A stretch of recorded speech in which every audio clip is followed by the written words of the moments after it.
नमस्कार, मेरा नाम सार्थक है और आज के इस प्रेजेंटेशन में हम बात करेंगे नेताजी के द्वारा उस यात्रा के बारे में जो उन्होंने कलकत्ता से शुरुआत की और जापान तक गए।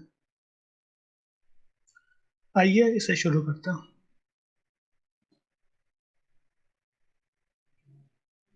सुभाष चंद्र बोस जी का जन्म 23 जनवरी 1897 में हुआ था। वो एक भारतीय राष्ट्रवादी नेता थे और ब्रिटिश अथॉरिटी के खिलाफ उन्होंने जो एक आर्म्ड मूवमेंट स्टार्ट किया था, इस कारण से वो एक हीरो के तौर पे जाने जाते हैं। उनका जन्म एक कुलीन कायस्थ परिवार में हुआ था। उनकी माताश्री का नाम प्रभावती बोस और पिताश्री का नाम जानकीनाथ बोस था। इसके अलावा उनके 8 भाई बहन और थे।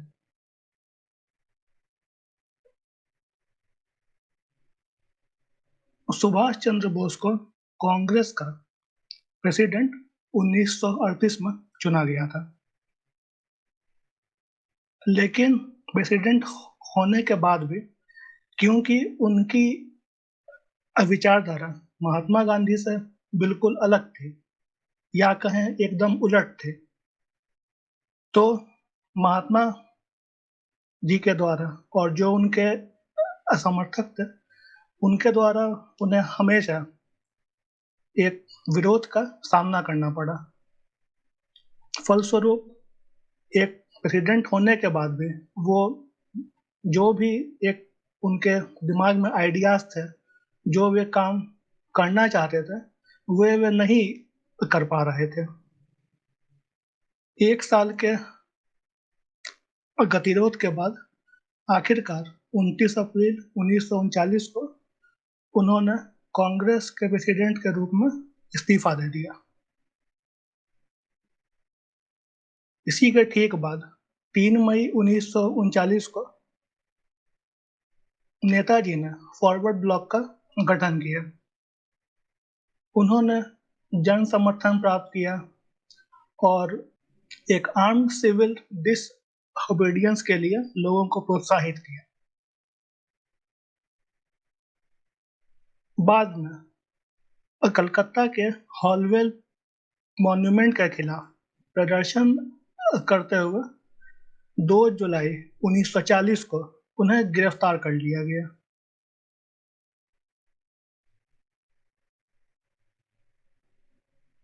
जब वे जेल में थे तो वे जानते थे कि ये समय देश के लिए बहुत महत्वपूर्ण है और ऐसे खास समय में वो जेल में बंद नहीं हो सकते हैं। उन्हें वहां से बाहर निकलकर और एक्सिस पावर की मदद से भारत को आजाद कराना था। 4 महीने जेल में बिताने के बाद आखिरकार 29 नवंबर को उन्होंने अपनी भूख हड़ताल शुरू की। उस समय में नेताजी का कद इतना बड़ा था कि ब्रिटिशर्स को लगा कि अगर इन्हें कुछ भी हो गया तो फिर देश भर में जो एक हलचल होगी वे शायद उसे संभाल नहीं पाएंगे। इसीलिए सिर्फ 6 दिन के भूख हड़ताल के बाद ही 5 दिसंबर को उन्हें जेल से रिहा कर दिया गया और उन्हें घर में नजरबंद किया गया। जेल से बाहर आने के बाद उन्होंने नॉर्थ वेस्ट फ्रंट प्रोविंस के से अकबर शाह को बुलाया और अपने यात्रा के सारे प्लानिंग में जुट गए। कलकत्ता से निकलने के लिए जो भेष उन्होंने चुना वो मोहम्मद जियाउद्दीन का था, जो कि एक इंश्योरेंस इंस्पेक्टर था। 29 दिसंबर 1940 के बाद से नेताजी एकांतवास में चले गए और उन्होंने लोगों से मिलना जुलना बहुत कम कर दिया। वे सिर्फ गिने चुने कुछ लोगों से ही मिलते थे। उनके इस मूव के पीछे दो कारण थे। एक था क्योंकि लोगों का आना जाना कम हो जाएगा, तो पुलिस की जो उन पे विजिलेंस है वो थोड़ी ढीली हो जाएगी, और साथ ही साथ उन्हें अपने भेष को भी चेंज करने का समय मिल जाएगा।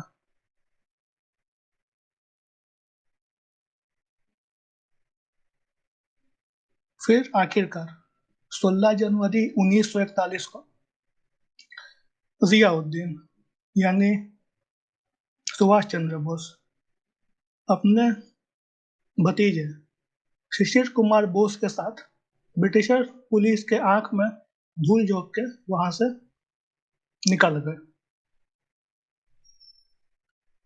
उन्होंने रात भर यात्रा की और सुबह तक वो धनबाद पहुंच गए। वहां उनके एक भतीजे और रहते थे, अशोक बोस।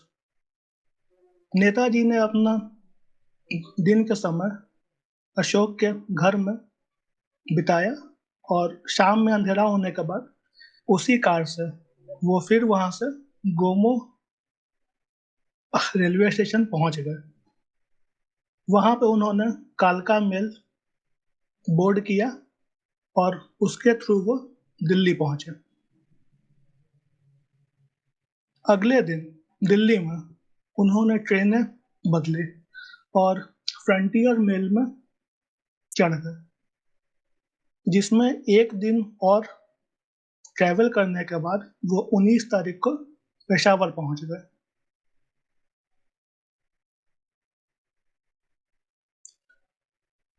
पेशावर में आने के बाद अकबर शाह के द्वारा उन्हें रिसीव किया गया था।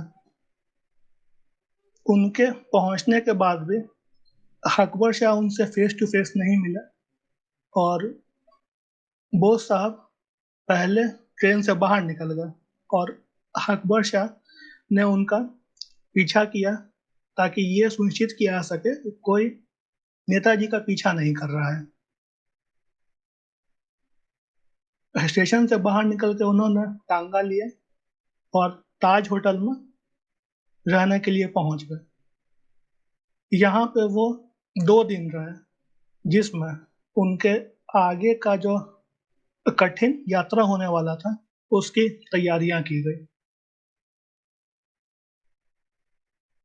आगे उन्हें जहां जाना था वहां उन्हें पश्तून भाषा आनी चाहिए थी, और क्योंकि नेताजी को पश्तून भाषा नहीं आती थी, इसीलिए ये निर्णय लिया गया कि यहाँ से बाहर निकलने के बाद वो पब्लिक में गूंगे और एक बहरे के रोल में रहेंगे, ताकि कोई उन्हें पहचान नहीं सके।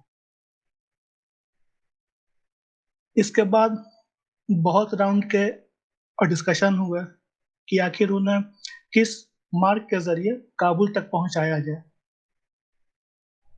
आखिरकार एक रास्ता तय किया गया जो कि आमतौर पर किसी के भी द्वारा इस्तेमाल नहीं किया जाता था, और 22 जनवरी को सुबह 6 बजे वो काबुल के लिए कार से निकल गए।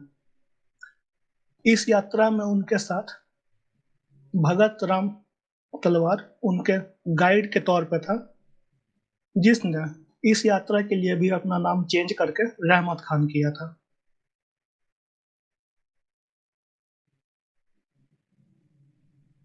उन्होंने अपने यात्रा की शुरुआत कार से की और जामरूद के पास पहुंच गए, जो कि अफगान बॉर्डर के पास में ही पड़ता है। वहां पे उन्होंने कार को छोड़ दिया और वहां से कच्चे रास्तों से उन्होंने पैदल बॉर्डर क्रॉस करने की अपनी दुर्गम यात्रा शुरू की।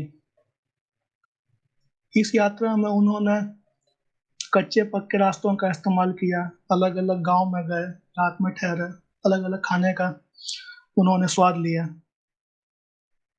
उन्होंने खच्चर ट्रक हर तरीके से सवारी भी की। अफगानिस्तान में जब वो एक अच्छे खासे दूरी तक अंदर आ गए थे, इसके बाद वो लालपुर गर्दी और आखिरकार जलालाबाद पहुंचे। जलालाबाद में पहुंचने के बाद वो वहां से अड्डा गए, जो कि जलालाबाद के पास में एक शहर है, क्योंकि वहां पे उन्हें एक व्यक्ति से और मिलना था जो कि उनके आगे के जो सफर होने वाला था उसमें उनकी हेल्प करता। तो जलालाबाद से वो अड्डा गए, उनसे मुलाकात की और वहां उन्हें निर्देश दिया गया कि वो जलालाबाद से ट्रक पकड़ के काबुल जा सकते हैं, वही उनके लिए सबसे अच्छा और सेफ ऑप्शन रहेगा। जलालाबाद आने के बाद उन्होंने ट्रक खोजा जो कि उन्हें लेके जाने को तैयार हो। वो उस पर गए और काबुल के ही जस्ट बाहर में आपका बुटखत नाम का एक छोटा सा शहर है जो कि काबुल में एंट्री के लिए एक चेक पॉइंट के तौर पे काम करता है। वो वहां पहुंचे और वहां उनके पासपोर्ट चेक किए गए और एक मुश्किल सफर को तय करने के बाद उन्होंने 250 किलोमीटर के आसपास ट्रैवल किया। वो काबुल पहुंच गए 27 जनवरी 1941 में।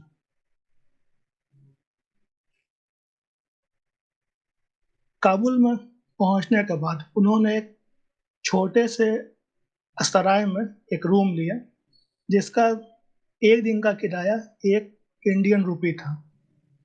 इसके बाद उन्होंने रशियन एम्बेसी से कांटेक्ट करने का कई बार प्रयास किया, पर किसी न किसी कारण से उन्हें सफलता प्राप्त नहीं हुई। वे उनके लोगों से मार्केट में मिले या उनके बिल्डिंग से, जब भी कोई कार से भी आता था बाहर तो उन्होंने उन लोगों से भी मिलने का प्रयास किया, पर पता नहीं क्यों उन्हें वहां से मदद नहीं मिली। नेताजी इस पूरे प्रकरण से बहुत दुखी हुए क्योंकि उन्हें उम्मीद थी कि सोवियत उनकी मदद करेगा। इसके बाद उन्होंने जर्मन से कांटेक्ट करने का फैसला लिया और सौभाग्यवश वो इसमें सफल हुए। लेकिन जब वे जर्मन एम्बेसी में गए तो वहां पर एक अफगान सीआईडी एजेंट ने उन्हें देख लिया और इसके बाद उनका पीछा करता हुआ उनके रूम तक आ गया और फिर आए दिन आने वाले 3 4 5 दिनों तक वो बार बार उन्हें आता, उन्हें पुलिस को हैंड ओवर करने की धमकी देता और आखिरकार ब्राइब लेके या घूस लेके उन्हें छोड़ देता था। इसी क्रम में सुभाष बाबू को एक सोने की घड़ी मिली थी अपने पिताजी से। वो भी इसी एजेंट ने घूस के तौर पर उनसे ले ली। इस चीज से वे दुखी हुए थे लेकिन अपने आप को उन्होंने जल्दी ही समझा लिया। इसके बाद उन्होंने निर्णय लिया कि इस जो ये एक सीआईडी का एजेंट है इससे हमें छुटकारा पाना होगा, क्योंकि ये आने वाले टाइम में हो सकता है कि हमें पुलिस को सौंप दे और फिर उनका जो ये पूरा मेहनत किया हुआ था वो बेकार हो जाता। इसके बाद उन्होंने काबुल में अलग अलग जगह पर रूम खोजने का प्रयास किया। मेन ये सारा काम भगत राम ने ही किया था क्योंकि बोस उस एरिया से पूरे तरीके से अपरिचित थे। लेकिन एक दिन पूरे शहर में घूमने के बाद भी उन्हें कोई एक सेफ जगह नहीं मिला। इसके बाद भगत राम, जिसने अपना नाम चेंज करके रहमत खान किया हुआ था, उसने नेताजी से कहा कि एक व्यक्ति है जिसका नाम उत्तम चांद मल्होत्रा है, शायद वो हमारी मदद कर सकता है।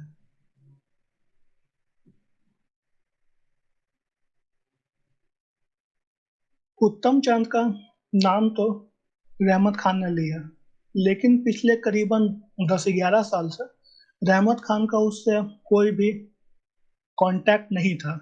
इसीलिए ये भी सुनिश्चित पहले करना बहुत ज़रूरी था कि नेताजी को उसके यहाँ या उसके घर पे लेके जाना सेफ है भी कि नहीं। इसलिए 8 फरवरी 1941 को रहमत खान पहले अकेले ही उत्तम चांद से उसके दुकान पे मिलने के लिए गए। उत्तम चांद से उसकी मुलाकात बहुत अच्छी रही। उसने रहमत खान ने उत्तम को सारी की सारी बातें बताई और वो भी मदद करने के लिए शहर तैयार हो गया। इसके बाद एक एक प्लानिंग के अंतर्गत अगले दिन यानी 9 फरवरी को नेताजी को सराय से उत्तम चांद के घर पर शिफ्ट किया गया। इस बात को बिल्कुल सुनिश्चित किया गया कि उसके पीछे सीआईडी का एजेंट अभी भी कहीं लगा हुआ तो नहीं है। उत्तम चांद के घर पर शिफ्ट होने के बाद भी उनके यहाँ से आगे का जो जर्नी था उसके लिए कुछ उपाय नहीं हो पा रहा था। जर्मन्स ने उन्हें हेल्प करने के लिए आश्वासन तो दिया था, लेकिन वहां से एक ब्रेक थ्रू बिल्कुल नहीं मिल रहा था। रहमत खान बहुत बार गए, मिले, लेकिन वहां से उनके पासपोर्ट का उपाय नहीं हो पाया। इसके बाद जर्मन्स ने रहमत खान से कहा कि वो जाके इटालियन से मिले। रहमत खान इटालियन एम्बेसी में गए और वहां पे जिस चीज की उन्हें तलाश थी वो उन्हें प्राप्त हो गई। उनके मिनिस्टर से बात होने के बाद बोस वहां पे पर्सनली भी गए, उनकी उनसे भी बात हुई और उन्हें यह आश्वासन दिया गया कि उन्हें पासपोर्ट दिया जाएगा, लेकिन इसमें भी बहुत टाइम लगा। इसी बीच में एक एक इतने लंबे चौड़े ट्रैवल के बाद नेताजी की भी सेहत ठीक नहीं थी, तो इसलिए प्लान को धीरे धीरे करके डिले किया गया ताकि पास ताकि उनका हेल्थ भी सही हो जाए और आगे का ट्रैवल में भी कोई ज़्यादा का डिले नहीं हो। आखिरकार उनका पासपोर्ट और एक नया आइडेंटिटी बन के तैयार हुआ, जिसके थ्रू वो अपने आगे की यात्रा उन्होंने पूरी की और 18 मार्च 1941 को वो काबुल से आगे के लिए प्रस्थान की।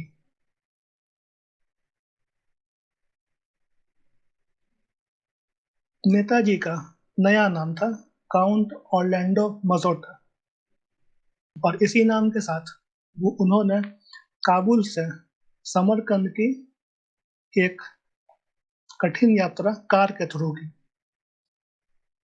इस यात्रा में उनके साथ 2 जर्मन और एक इटालियन भी था। समरकंद पहुंचने के बाद वहां से उन्होंने ट्रेन लिया और मॉस्को पहुंच गए। 28 मार्च को नेताजी मॉस्को पहुंच गए। वहां उन्होंने एक बार फिर से रशियन से कांटेक्ट करने का ट्राई किया, लेकिन इस बार भी उन्हें मुंह की ही खानी पड़ी। आखिरकार उन्होंने मॉस्को में जर्मन के जो ऑफिस थे वो वहां गए और वहां से उनके लिए बर्लिन जाने का इंतजाम किया गया और 28 तारीख को ही फ्लाइट के थ्रू वो बर्लिन के लिए चल दिए। 3 अप्रैल 1941 को वो बर्लिन पहुंचे। यहाँ उन्हें उम्मीद थी कि उनका एक बहुत अच्छा स्वागत होगा, लेकिन वो वहां पहुंचकर बहुत निराश हुए।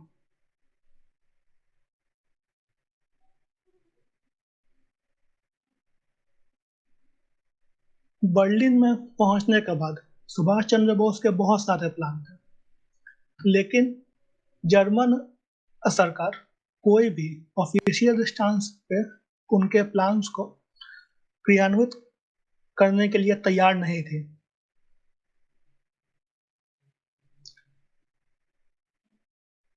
नेताजी का प्लान था कि जर्मनी में एक इंडियन गवर्नमेंट इन एग्जाइल की स्थापना की जाए और इस इंडियन गवर्नमेंट का जो एक ड्राफ्ट होता वो भी उन्होंने जर्मन्स को सौंपा, लेकिन जर्मन्स ने मना कर दिया। इसके बाद नेताजी को स्पेशल ब्यूरो फॉर इंडिया, जो कि जर्मनी में एक अलग संस्था है, उसमें उन्हें शामिल किया गया, जहां से उन्होंने आज़ाद हिंद रेडियो के लिए ब्रॉडकास्टिंग की।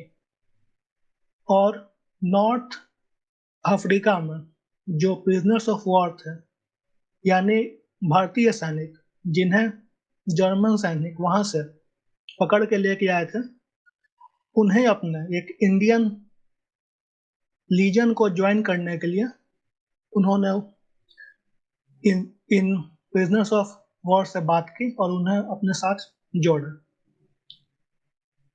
लेकिन इस पूरे टाइम भी उन्हें एक स्ट्रिक्ट सर्वेलेंस के अंदर रखा गया। उनके सारे फोन भी टैप किए जाते थे। उनके लिए जो भी मेल आते थे या वो जो भी मेल भेजते थे, वे सारे पहले जर्मन के द्वारा खोल के चेक किया जाता था। तो नेताजी को जिस एक सपोर्ट की उम्मीद थी वो उन्हें जर्मन में प्राप्त नहीं हुई। 19 मई 1942 को बर्लिन आने के एक साल के बाद ने, नेताजी की मुलाकात हिटलर से हुई। उन्हें इस मीटिंग से बहुत सारी उम्मीदें थी, लेकिन हिटलर का भारत के लिए कुछ अलग ही प्लान था और दोनों के बीच एक मतभेद होने के बाद नेताजी हिटलर से बहुत ज़्यादा डिसअपॉइंटेड थे।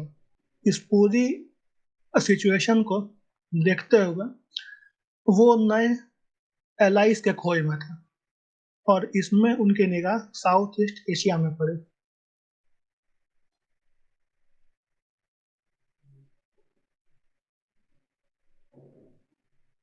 जर्मन्स के जब स्टालिनग्राड में फरवरी 1943 में हार हुई, इस समय बोस बिल्कुल तरीके से श्योर हो चुके थे कि जर्मनी से अब उन्हें आगे कोई भी सहायता प्राप्त नहीं हो सकती है और जितनी जल्दी हो सके उन्हें जर्मनी छोड़ देना चाहिए।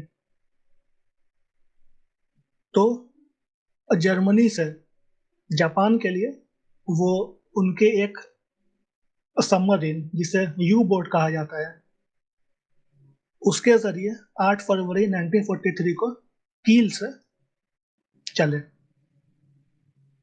उन्होंने करीबन 9,000 नॉटिकल माइल कवर किए, जिसमें उन्होंने अटलांटिक ओशियन क्रॉस किया और केप ऑफ गुड होप से घूम के वो मेडागास्कर के पास पहुंचे।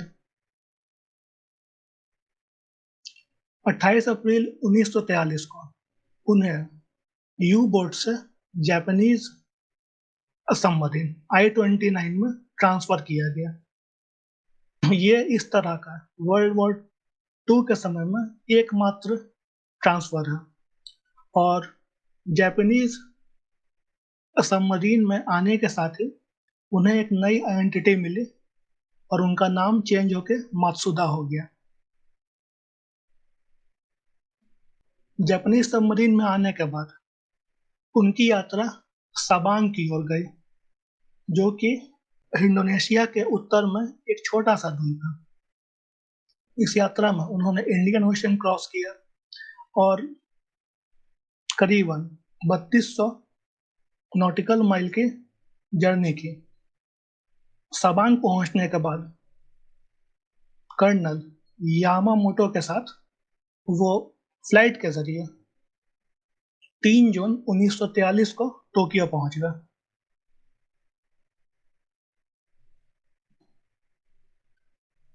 टोक्यो पहुंचने पर सुभाष चंद्र बोस का स्वागत वहां के प्राइम मिनिस्टर टोजो हिडेकी ने किया। साउथ ईस्ट एशिया में एक इंडियन इंडिपेंडेंस लीग का गठन हो चुका था और उसकी एक अपनी आर्मी भी थी। सुभाष चंद्र बोस का जापान में आना बहुत ही महत्वपूर्ण था और उसके पीछे कई कारण थे। इंडियन इंडिपेंडेंस लीग को एक बड़े नेता की जरूरत थी। साथ ही साथ इसकी आर्मी जो कि आईएनए है, उसे एक सुप्रीम कमांडर की भी जरूरत थी। और जो इंडियन इंडिपेंडेंस लीग का प्रेसिडेंट था, वो एक इस तरह का भी इंसान होना चाहिए था जो कि साउथ ईस्ट एशिया में जितने भी भारतीय हैं उन्हें एक साथ लेके आ सके और अपने मूवमेंट में शामिल कर सके।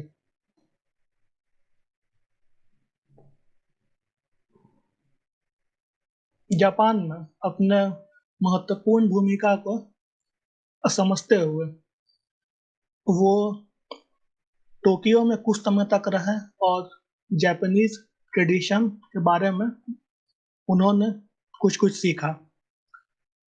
इसके बाद 27 जून 1943 को वो सिंगापुर के लिए बाई फ्लाइट उन्होंने ट्रेवल किया।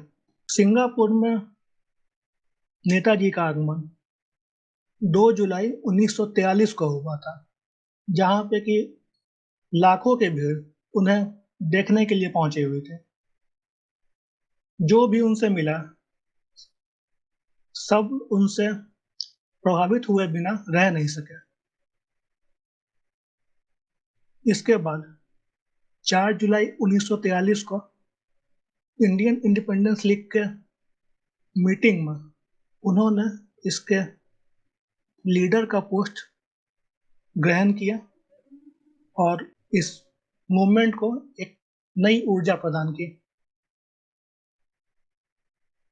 5 जुलाई को सुभाष चंद्र बोस ने अपना प्रसिद्ध दिल्ली चलो स्पीच पार्डांग, जो कि सिंगापुर में एक बड़ा क्षेत्र है, वहां पर उन्होंने दिया था।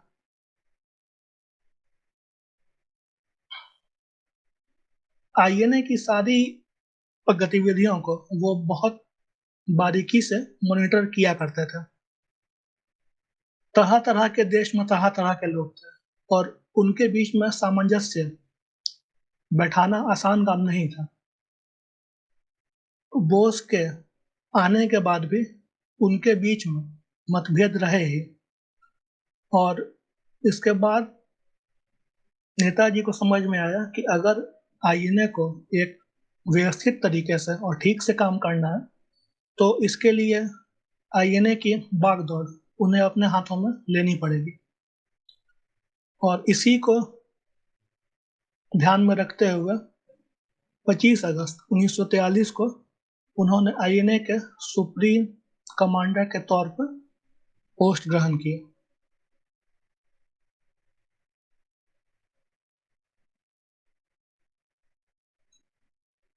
जैसा कि हमने उनके इस पूरे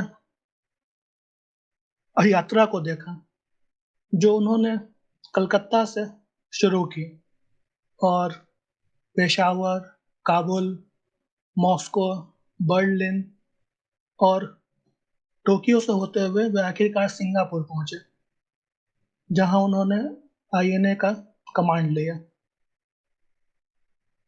इस पूरे यात्रा के दौरान उन्होंने कई तरीके से ट्रैवल किया, चाहे वो पैर पर हो, जानवर से, कार, ट्रक, एरोप्लेन से लेके सबमरीन तक। और इस पूरे यात्रा के दौरान उन्होंने बदलते हुए मौसम, खराब रास्ते, अनजान जगह और तरह तरह के गंदे जगहों में भी वो रहे और ये सारी चीज उन्होंने सही सिर्फ उनके इस सपने को पूरा करने के लिए कि भारत आजाद होना चाहिए। सुभाष चंद्र बोस के बारे में जितना कहा जाए उतना कम है। और उनके इसे एक बिना स्वार्थ के लिए उन्होंने अपने देश के लिए जो बलिदान दिया है, इसके लिए आज भी और आगे आने वाली पीढ़ी भी उन्हें नमन करेगी।